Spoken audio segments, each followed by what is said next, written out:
You are listening to the Embrace the Mud podcast, where we discuss all things related to healthy, joyful, and life-giving relationships. Why focus on relationships? Because the quality of our intimate partnerships and close connections influences our health, happiness, and longevity more than anything else in our lives.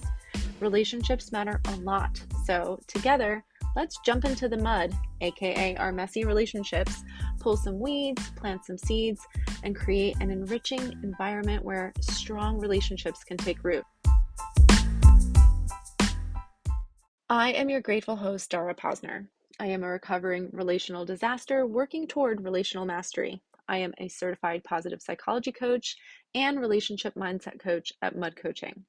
I work with teens and adults from all over the world, and I am ecstatic to get to talk to you about the one thing that lights my fire more than anything else in life, and that is learning how to create healthy, joyful, life-giving relationships that we all desire to have. So let's dive in.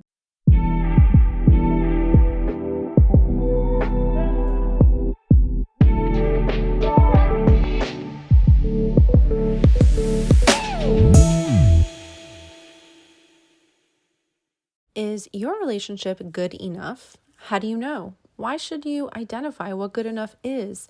And what do you do if you realize that your current relationship isn't good enough? These are the questions we are going to be addressing here today on the Embrace the Mud podcast.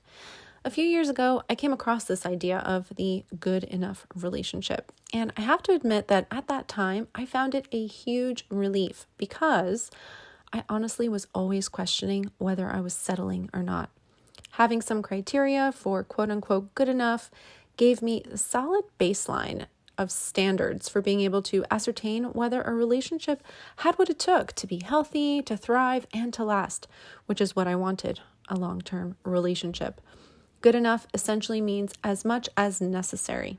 According to Dr. John Gottman, it's a relationship where your standards and expectations are not too high and not too low. As I understand it, they are just good enough to foster trust and commitment and a relational environment that feels safe and nurturing to both people and where both can thrive and flourish in life and love. In this episode, we are going to be unpacking what the experts assert is necessary to create an environment that produces healthy, safe, and life-giving romantic relationships that we can confidently deem good enough.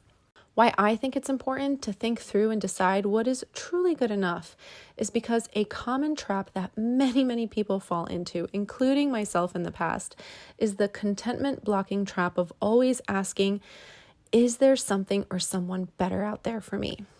People who have fallen into this trap might say, I love my partner, but can I find someone I'm more compatible with, that I will love even more, or who will love me even better?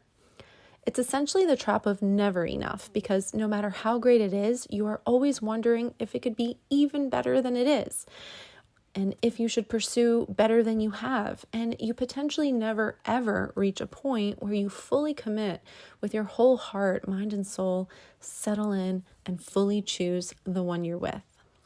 It's like a person whose goal it is to get rich. Well, how rich do you want to get? If rich is all you are pursuing, when will you know it's time to stop pursuing more riches and finally relax and enjoy what you have? How rich is rich enough?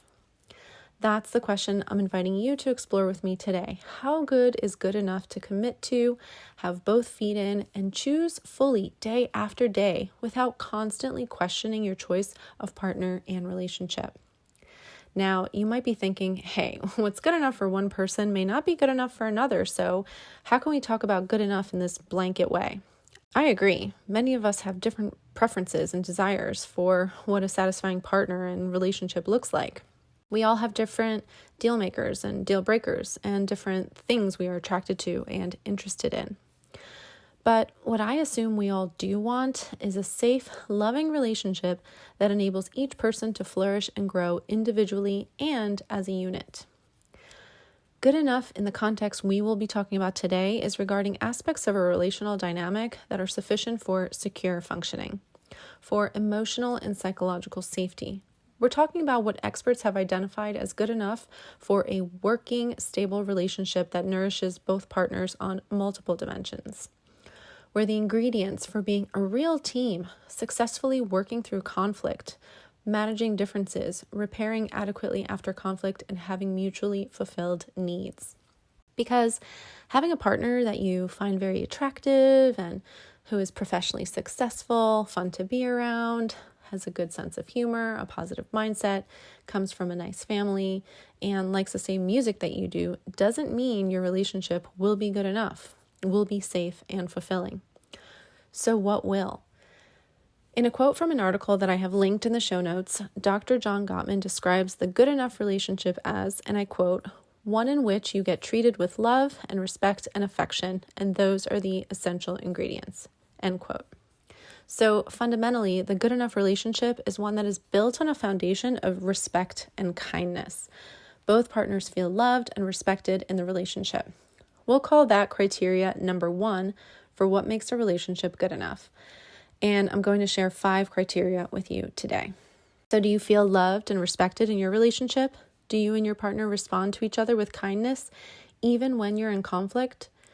In his research, Gottman found that couples who have 5 positive interactions during conflict, so things like kindness, affection, asking questions, showing empathy, to every 1 negative interaction, things like criticism, hostility, and anger, tended to stay together. He considered these couples the masters. If the negative interactions outnumbered the positive, and certainly if the positive interactions were low or non-existent, the couple were in real trouble and at high risk for divorce and breaking up. So kindness and respect are the first sign of a good enough relationship. Quick pause so that I can tell you about a new group coaching program I'm about to launch called No More Unmet Needs.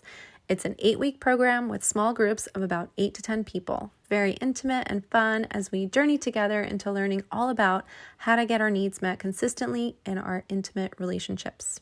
I am over here working hard at creating some gorgeous materials for my participants, and I'll be releasing more details about the program very soon. If you want to make sure to stay in the loop about this program launch, please email me at dara@mudcoaching.com to be added to my No More Unmet Needs email list and receive all the updates. Now, back to the show. The second sign of a good enough relationship is that both partners clearly have each other's best interest at heart. They factor each other in when making choices. They stay away from things that they know would hurt or harm their partner. And there is a strong mutual consideration for the other person's well-being and happiness. Both people feel cared for and considered in the relationship. The third sign is that you grow in the relationship. Each of you is supporting the other and becoming the fullest version of yourselves. Authenticity and genuine expression are encouraged, and you each want to see the other fulfill their potential. No one is pushing anyone to grow or controlling what type of growth or change should happen, but there is honest reflection combined with grace and lots of encouragement and support. The fourth sign of a good enough relationship is that there is a culture of appreciation and admiration. There's a dominant focus on what is good and admirable about the other person rather than on what is missing in them or about them. A good enough relationship requires both people to be focused on what they love and appreciate about their partner rather than what they resent or dislike. And the fifth sign is that things get worked on and worked out in the relationship. When conflict arises or differences cause you to butt heads, both people show a willingness to work on things. They express a desire to do the work and follow up with actions that show they mean it and that they are serious about working on the relationship. Relationships take work. Both people understand this and demonstrate a willingness to do what it takes. These 5 criteria are essential for a relationship that can flourish, truly flourish. No personality trait, no physical characteristic, no role or position in the world could compensate for the virtues and emotional maturity required to meet these criteria most of the time. This is not about perfection. This doesn't mean that someone is kind all of the time and never gets a little snappy, but they are these ways most of the time and can be relied on for that. Now, some of you are panicking right now. I myself am panicking a little bit because I can see where there is room in my own relationship for improvement in one or more of these 5 areas. If you recognize that your relationship currently lacks a high enough level of kindness, or you feel it's a bit stifling and doesn't allow much room for growth, or you recognize that there's definitely a stronger emphasis on negative critique in the relationship than there is on appreciation for what's good. The first step is to notice how you personally can improve in these areas. Take a personal account of where you can show up better in these 5 ways.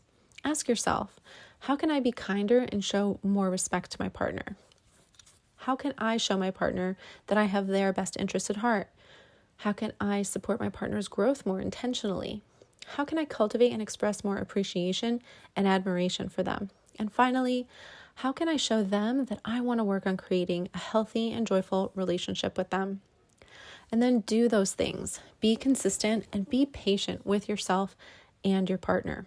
Often when we begin doing the good enough work, we notice an organic shift in our partner as well. As I mentioned in previous episodes, relationships are systems, and each part of the system responds to the other parts. As you begin to expand in your capacity for love and appreciation, your partner likely will begin responding with more love and appreciation too. And if they don't for some reason, which is unlikely but possible, notice which needs aren't being adequately met for you. Do you need more respect, more consideration? Are you not feeling appreciated? Get clear on what your needs are and how you'd like to see them met. Then express to your partner that you care about the relationship and them so much. And because you care, you need to make a request.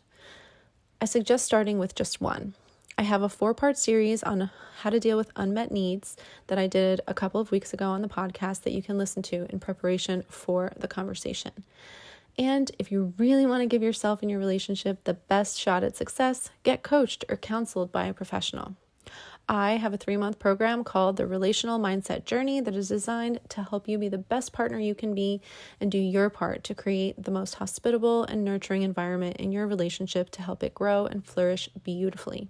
You can learn more about that on my website, mudcoaching.com. Well, that is all I have for you today. I hope you enjoyed today's episode and learned something of value.